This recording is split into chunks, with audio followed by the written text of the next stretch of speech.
Pemerintah Provinsi Jawa Barat berencana menerapkan program wajib militer bagi anak-anak bermasalah, terutama yang terlibat dalam geng motor dan juga tawuran. Kebijakan ini diharapkan menjadi solusi tuntas untuk menangani kenakalan remaja yang kerap terjadi.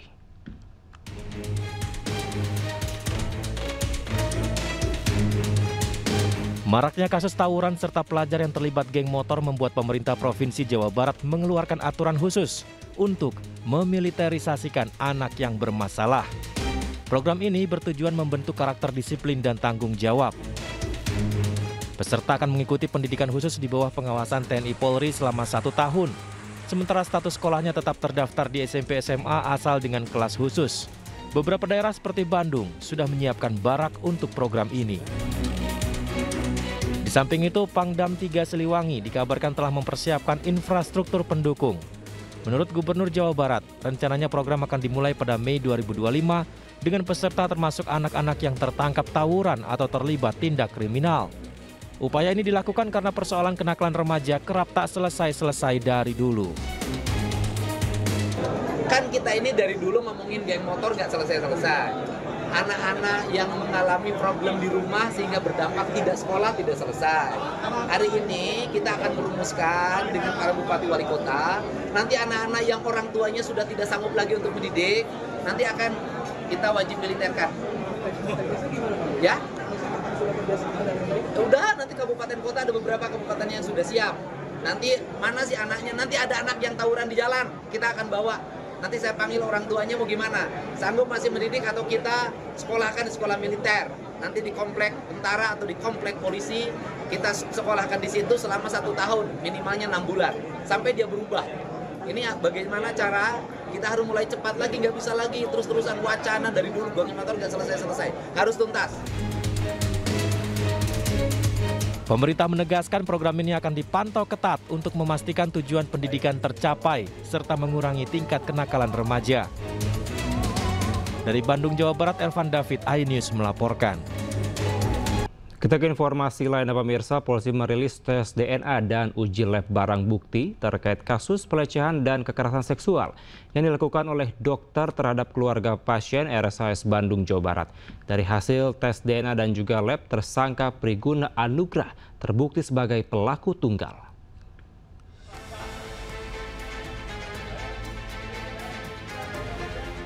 Direktorat Reserse Kriminal Umum dan Bidang Kedokteran Polda Jabar mengumumkan hasil tes DNA dan uji lab barang bukti yang dilakukan oleh Puslap 4 Mabes Polri. Dari hasil tes DNA dan uji sampel yang diberikan ke Puslap 4 Mabes Polri, dapat dibuktikan secara ilmiah atau Scientific Crime Investigation, tersangka Priguna Anugrah terbukti sebagai pelaku tunggal pelecehan dan kekerasan seksual terhadap ketiga korban yang merupakan keluarga dan pasien di RSHS Bandung. Ditemukan profil DNA tersangka pada swab kondom yang diberikan pada kita. Yang kedua, tidak ada DNA individu laki-laki pada swab vagina korban. Yang ketiga, ditemukan profil rambut pubis di TKP sebagai profil DNA daripada tersangka.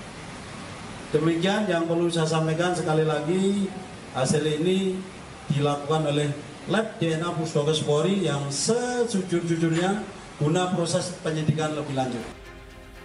Sebelumnya tersangka Priguna Anugrah dilaporkan atas tuduhan pelecehan dan kekerasan seksual terhadap 3 orang keluarga pasien. Hingga kini tersangka masih menjalani tes psikologi dari tim Bitdokes Polda Jabar. Dirinya pun dijerat dengan Undang-Undang Tindak Pidana Kekerasan Seksual dengan ancaman hukuman 17 tahun penjara. Dari Kabupaten Bandung, Jawa Barat, Yuan Pangestu, iNews melaporkan.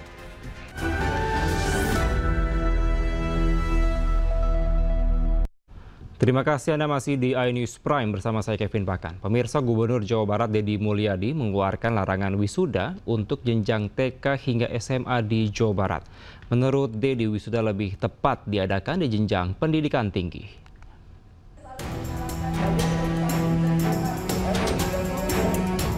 Gubernur Jawa Barat Deddy Mulyadi meminta tradisi wisuda di tingkat TK, SD, SMP, dan SMA harus dihapuskan.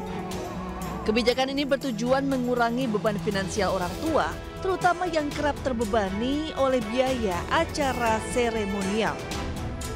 Selain itu, menurut Dedi, wisuda lebih tepat diadakan di jenjang pendidikan tinggi. Dedi menegaskan, kebijakan penghapusan wisuda diambil demi kepentingan masyarakat Jawa Barat.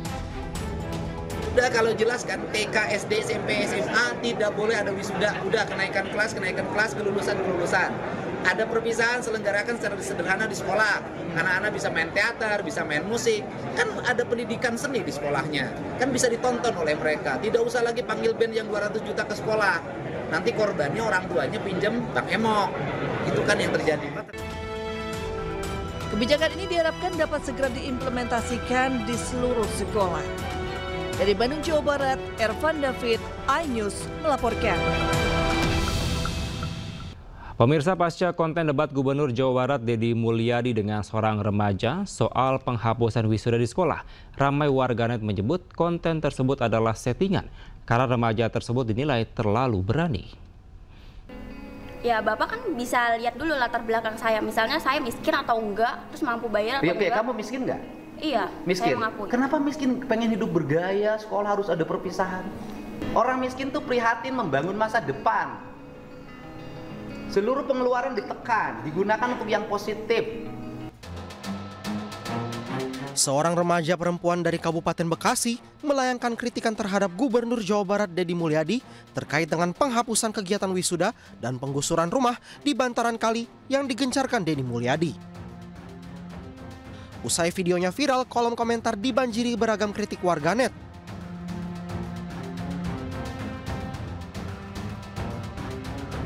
Namun kini perdebatan itu dipertanyakan warganet. Serunya debat disebut warganet sebagai debat settingan, tidak spontan dilakukan warga kepada Dedi Mulyadi. Semua murid itu biar bisa ngerasain perpisahan. Oke. Wisuda. Terus gini, ngerasain perpisahan, duit perpisahan dari siapa? Dari orang tua. Membebani nggak? Bisa ya, membebani. Pasalnya remaja pengkritik Gubernur Dedi Mulyadi itu terdeteksi oleh warganet pernah menjadi model iklan sebuah aplikasi pinjaman. Dari sinilah beragam tanya soal debat settingan ramai diperbincangkan warganet.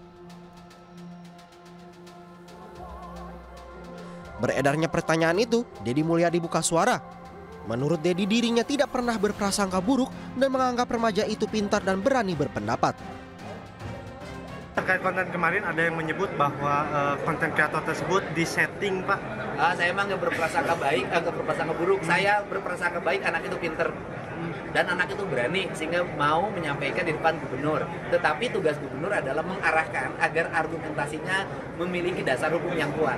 Pendapatnya bukan hanya dirinya sendiri. Orang tuanya boleh wisuda, orang tuanya boleh perpisahan. Cuman 1 juta doang itu bagi keluarga mereka. Tapi keluarga yang lain itu sangat berat. Dedi Mulyadi menambahkan bahwa tugas dirinya sebagai gubernur untuk mengarahkan agar anak-anak seperti remaja yang mendebatnya memiliki kecerdasan yang digunakan untuk kebaikan. Tim Liputan iNews melaporkan. Pemirsa, video monolog Wakil Presiden RI Gibran Rakabuming Raka menjadi sorotan. Wamen Sesnek menegaskan pembuatan video monolog adalah hal yang normal bagi pejabat negara. Bonus demografi Indonesia. Saat ini Indonesia berada dalam momen yang sangat menentukan. Berada di tengah beragamnya tantangan global. Wakil Presiden RI Gibran Rakabuming Raka mengeluarkan video monolog berbicara soal demografi. Video monolog miliknya pun menjadi sorotan.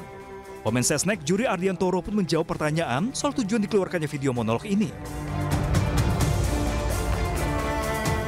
Ya, ada banyak cara komunikasi para pejabat, Pak Presiden, Pak Wapres, Pak Menteri, dan seluruh pejabat yang lain tentu punya kepentingan untuk menyampaikan hal-hal yang perlu diketahui oleh masyarakat. Ya kan, baik mengenai program-programnya pemerintah maupun terhadap hal-hal yang penting untuk segera disampaikan kepada publik atau kepada masyarakat. Dan baik sekali kalau para pejabat bisa menyampaikan langsung informasi yang benar yang dimiliki, termasuk Pak Wapres. Sementara pengamat politik Henry Satrio menyebut video ini memiliki tujuannya sendiri, terutama mengingat reputasi Gibran di masyarakat. Perbaikan citra dong. Iya, memang untuk menjadi wapres kemarin perjalanannya ada kontroversi. Tapi bukan berarti dia tidak berkualitas, makanya berusaha diperbaiki nih kualitasnya. Menurut saya dia ingin terlihat lebih serius sebagai wakil presiden. Timnas U17 kita untuk pertama kalinya lolos via kualifikasi ke Piala Dunia. Selain soal demografi, Wapres Gibran juga mengeluarkan video yang mengapresiasi Timnas U17 atas keberhasilan lolos ke Piala Dunia. Wapres juga berikan semangat kepada Timnas senior yang masih berjuang dalam kualifikasi Piala Dunia. Namun ada yang berbeda dari video ini. Bila video monolog demografi dibagikan di YouTube milik Sekretariat Wakil Presiden, video apresiasi untuk Timnas U17 dibagikan lewat akun YouTube pribadinya Gibran TV. Tim Liputan iNews melaporkan. Kembali di iNews Prime, pemirsa, Presiden Prabowo Subianto memberikan arahan dalam pertemuan terbuka dan antara di JCC Senayan. Prabowo mengaku arahan tersebut digelar secara tertutup karena banyak jajaran direksi BUMN yang terdapat teguran. Prabowo Subianto memberikan arahan strategis dana antara terutama dalam berkolaborasi dengan BUMN. Melalui dana antara, pemerintah akan menginvestasikan sumber daya serta aset BUMN ke berbagai proyek yang memiliki dampak besar bagi keberlangsungan ekonomi Indonesia. Usai memberikan arahan, Prabowo mengungkapkan bahwa pertemuan digelar secara tertutup karena ia banyak menegur sejumlah direksi BUMN serta akan mengevaluasi kinerja para direksi.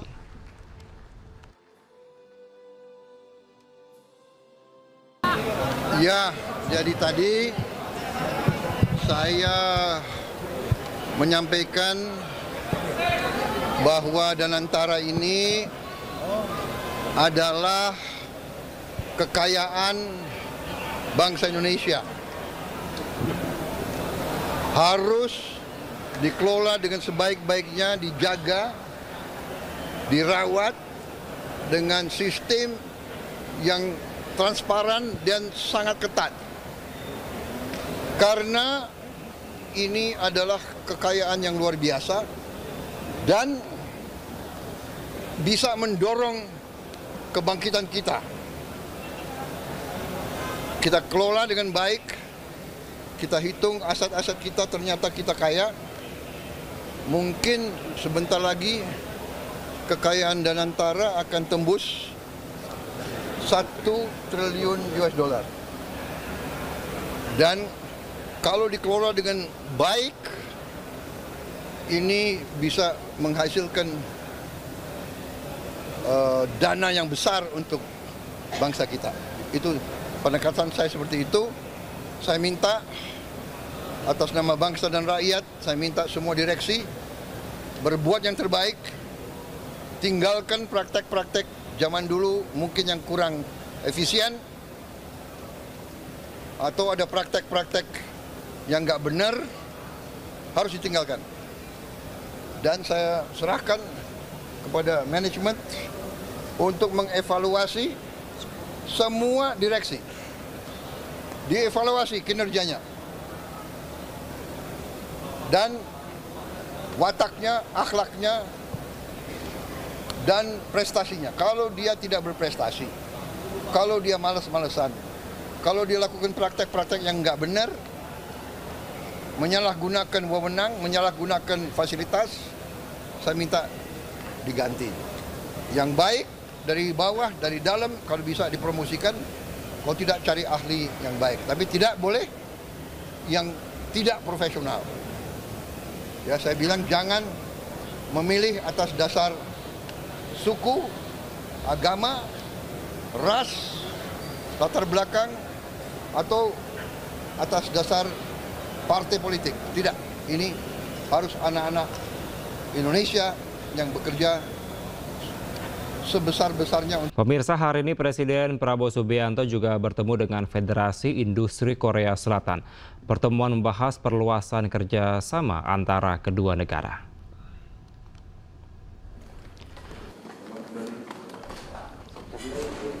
Pertemuan dengan organisasi ekonomi terbesar di Korea Selatan digelar di Istana Merdeka pada pagi tadi. Presiden Prabowo Subianto menyambut langsung para delegasi di ruang Jepara Istana Merdeka. Dalam pertemuan ini, Presiden Prabowo Subianto didampingi Wakil Presiden RI Gibran Rakabuming Raka dan Menteri Koordinator Bidang Perekonomian Erlangga Hartarto. Tak ketinggalan Menteri Investasi dan juga Hilirisasi, sekaligus CEO Danantara Rosan Roslani ikut hadir dalam pertemuan ini.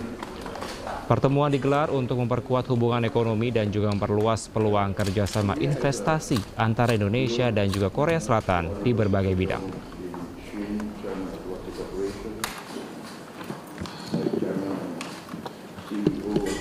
Sementara dalam menyikapi kondisi ekonomi global, Presiden Prabowo Subianto memastikan pintu negosiasi dengan negara lain terus terbuka. Namun Prabowo Subianto tekankan Indonesia tidak akan mengemis kepada negara lain. Kita dihantam tarif berapapun, kita akan berunding, akan negosiasi. Kita hormati, tapi kita percaya kepada kekuatan kita sendiri, saudara sekalian. Kalaupun mereka tidak membuka pasar mereka kepada kita, kita akan survive. Kita akan tambah kuat. Kita akan berdiri di atas kaki kita sendiri. Kita tidak akan pernah menyerah. Kita tidak akan pernah berlutut. Kita tidak akan pernah mengemis. Kita tidak akan pernah minta kasihan orang lain. Tidak perlu dikasihani. Bangsa Indonesia tidak perlu dikasihani.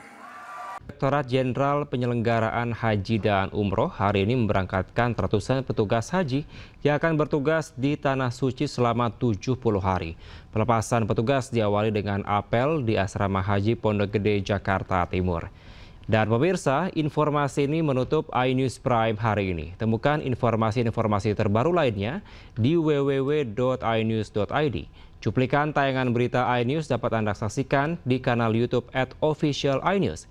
Sesaat lagi, rekan saya Reni Arumsari akan hadir dalam program iNews Malam. Saya Kevin Pakan, pamit undur diri. Terima kasih, sampai jumpa.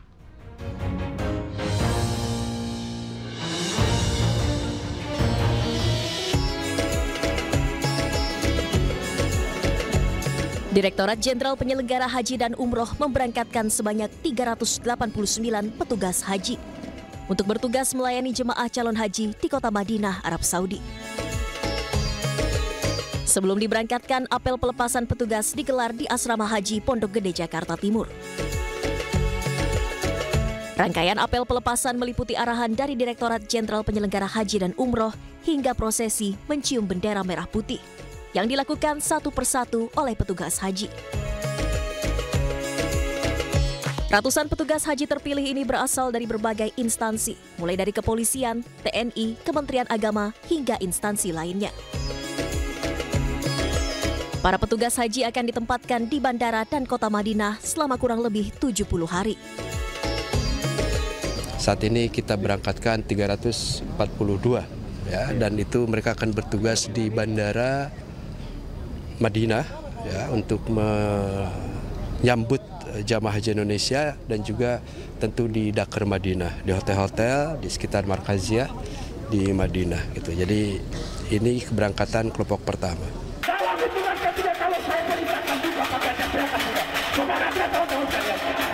Silakan masing-masing di depan mobil masing-masing koordinator.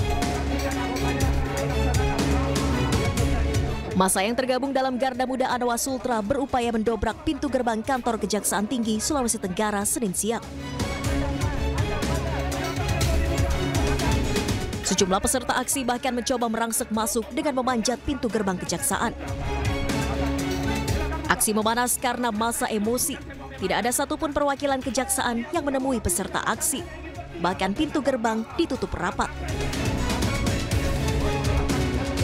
Dalam unjuk rasa ini, massa mendesak Kejati Sultra segera melakukan penetapan tersangka terhadap Komisaris Perusahaan Tambang Nikel PT Lau Agung Mining dalam kasus dugaan tindak pidana pencucian uang dan korupsi tambang nikel di Blok Mandiodo, Kabupaten Konawe Utara, yang merugikan negara hingga 5,7 triliun rupiah. Sejumlah perwakilan aksi akhirnya diizinkan masuk ke dalam kantor Kejati Sultra. Ketegangan pun sempat terjadi saat proses dialog antara perwakilan aksi dan penyidik kejaksaan. Tidak bisa langsung dengan penyidik untuk kita tersangka. Oke, sekarang tahapan selanjutnya apa? Sekarang pemeriksaan saksi Jakarta semua yang Penyidik kejaksaan pun memastikan proses hukum dugaan tindak pidana pencucian uang dan korupsi tambang nikel terus diusut dan sudah masuk tahap penyidikan. Itu sudah naik ke tahap penyidikan. Nah, sebelumnya sudah tahap persidangan sekarang. Yang itu Windu Aji dengan Glenn yang merupakan rentetannya. Untuk Tanlepin sudah dalam penyidikan. Sekarang tim penyidiknya sedang melakukan pemeriksaan di Jakarta. Setelah tercapainya kesepakatan antara pengunjuk rasa dan penyidik Kejati Sultra, massa akhirnya membubarkan diri. Namun mereka berjanji akan kembali berunjuk rasa jika tuntutannya tak dipenuhi. Dari Kendari, Sulawesi Tenggara, Asdar Zula, iNews melaporkan. Pemirsa, berkat kerja keras menjadi petugas pengangkut sampah rumah tangga dan menabung sejak tahun 1986, seorang lansia di Kabupaten Semarang, Jawa Tengah naik haji tahun ini bersama dengan istrinya.